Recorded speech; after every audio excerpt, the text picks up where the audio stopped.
আমারও জানাজা পড়াইব যেই জন সে যেন হয় গয়া পুঞ্জ।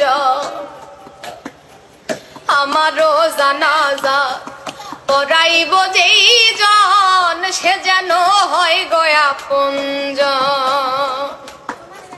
সকালে বা বিকালে দুপুর কিংবা রাইতে মাইক দিয়া বইল আমার বন্ধু স্বজন। আমারও জানাজা পড়াইব যেই জন সে যেন হয় গয়া পুঞ্জ। আমারও জানাজা পড়াইব যেই জন সে যেন হয় গয়া পুঞ্জ। বাবার পাশে দিও কবর করি এই মিনতি, মনের কোণে রাইখো তোমরা রেখে যাওয়া স্মৃতি।